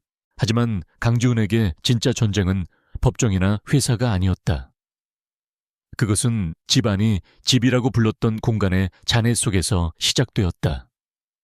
가장 큰 피해자는 민준과 서아였다. 아이들은 하루아침에 모든 것을 잃었다. 10년간 자신들을 사랑으로 키워준 엄마가 사실은 자신들의 친어머니를 지옥에 가둔 악마였다는 진실. 아이들은 극심한 외상 후 스트레스 장애 PTSD에 시달렸다. 특히 민준이의 충격은 더 컸다. 그는 10년간 오수진을 진심으로 사랑하고 따랐다. 그 사랑이 배신당하자 그는 모든 것에 마음의 문을 닫아버렸다. 그는 아버지를 원망했다. 왜 모르셨어요? 10년 동안 어떻게 바로 옆에 있는 괴물을 몰라볼 수 있었죠? 지우는 아들의 비난을 묵묵히 받아들였다. 그것은 사실이었기 때문이다. 그는 자신의 성공에 눈이 멀어 자신의 곁을 지켜준다는 이유 하나만으로 오수진의 위선을 기꺼이 믿어주었다. 아니, 그는 어쩌면 한서연의 배신이라는 편한 진실을 선택했던 것인지도 몰랐다. 그는 아이들 앞에서 고개를 숙였다. 미안하다. 아빠가 모든 것을 잘못 생각했다. 가장 중요한 문제는 한서연의 회복이었다. 그녀는 양태석과 오수진이 체포된 직후 K-TEC의 안가를 떠나 국내 최고의 트라우마 치료센터에 입원했다. 그녀의 몸은 회복되었지만 10년의 감금 생활이 남긴 정신적 상처는 깊었다. 그녀는 좁은 공간을 견디지 못했고 자스민 향수 냄새만 맡아도 발작을 일으켰다. 강지우는 매일 그녀를 찾아갔다. 하지만 그는 병실에 들어가지 못하고 늘 유리창 밖에서 그녀가 심리치료를 받는 모습을 지켜보기만 했다. 그에게는 그녀의 고통을 정면으로 마주할 자격이 없다고 생각했다. 그는 그녀의 치료비와 앞으로의 모든 생계를 책임지기로 했지만 그것이 10년의 세월에 대한 보상이 될 수는 없었다. 아이들과 서연의 만남은 고통 그 자체였다. 서아는 처음에는 엄마에게 달려가 안겼지만 10년의 공백은 생각보다 컸다. 아이들에게 엄마는 낯선 존재가 되어버렸다. 서연 역시 아이들을 어떻게 대해야 할지 몰랐다. 그녀는 10년 전 7살, 8살이던 아이들의 모습만을 기억했지만 눈앞에는 자신보다 훌쩍 커버린 낯선 청년들이 서 있었다. 그들은 가족이었지만 세상에서 가장 서툰 사람들이 되었다. 민준이는 특히 서연을 피했다. 그는 오수진에게 배신당한 상처가 너무 커 또 다른 엄마라는 존재를 받아들일 준비가 되지 않았다. 그는 자신의 친어머니가 겪은 고통을 동정하면서도 동시에 자신들이 10년간 겪은 혼란을 원망했다. 그렇게 1년이라는 시간이 흘렀다. 계절이 4번 바뀌었다. K-TEC는 강지훈의 필사적인 노력 끝에 기적적으로 안정을 되찾았다. 양태석과 오수진의 이름은 사람들의 기억 속에서 서서히 잊혀갔다. 한서연은 마침내 병원에서 퇴원했다. 그녀는 여전히 정기적인 상담 치료를 받아야 했지만 적어도 혼자서 일상생활을 할 수 있을 만큼 회복되었다. 지우는 그녀를 위해 한강이 바라보이는 조용한 아파트를 마련해 주었다. 이사하는 날, 지훈과 민준, 서아가 그녀의 이사를 도왔다. 4사람이 한 공간에 있는 것은 여전히 어색했다. 무거운 침묵이 흘렀다. 이건 주방에 두면 될까요? 서아가 작은 화분을 들고 어색하게 물었다. 서연이 희미하게 미소 지으며 고개를 끄덕였다. 그래, 고마워 서아야. 민준이는 묵묵히 책 상자만 날랐다. 그는 아버지와도 어머니와도 눈을 마주치지 않았다. 지우는 이 모든 풍경을 무거운 마음으로 지켜보았다. 그가 마지막 상자를 내려놓았을 때 서연이 그를 불렀다. 지훈 씨. 그녀는 발코니에 서서 창밖을 바라보고 있었다. 지훈이 그녀의 곁으로 다가갔다. 2사람은 10년 만에 처음으로 단둘이 섰다. 미안해요, 지훈이 먼저 입을 열었다. 당신을 10년 동안 증오했어요. 당신이 아이들을 버렸다고 그렇게 믿었어요. 날 용서하지 마요. 서여연은 천천히 고개를 돌려 그를 바라보았다. 1년의 치료로 살이 조금 올랐지만 그녀의 눈빛에는 10년의 세월이 담겨 있었다. 나는 10년 동안 당신을 기다렸어요. 당신이 언젠가는 날 찾아줄 거라고 그렇게 믿었어요. 그녀의 목소리는 담담했다. 하지만 당신은 오지 않았죠. 지우는 고개를 숙였다. 그 어떤 변명도 할 수 없었다. 우린 끝났어요, 지훈 씨. 서연이 말했다. 10년 전에, 아니, 당신이 오수진과 결혼했을 때, 난 당신의 아내가 아니에요. 난 그냥 민준이와 서아의 엄마로 살고 싶어요. 그것만 허락해줘요. 지우는 눈을 감았다. 그것이 그가 받아야 할 형벌이었다. 그는 모든 것을 가졌다고 생각했을 때, 사실은 모든 것을 잃었던 것이다. 그래요. 그게 맞아. 그때 묵묵히 집만 나르던 민준이가 발코니 입구에 섰다. 그는 2사람을 잠시 바라보더니 서연을 향해 말했다. 저녁 식사 하셨어요. 그의 목소리는 퉁명스러웠지만 그것은 그가 1년 만에 처음으로 서연에게 건넨 질문이었다. 서연의 눈이 놀라움으로 커졌다. 아니 아직. 서아가 배고프대요. 나가서 뭐라도 먹죠. 이사 첫날이니까.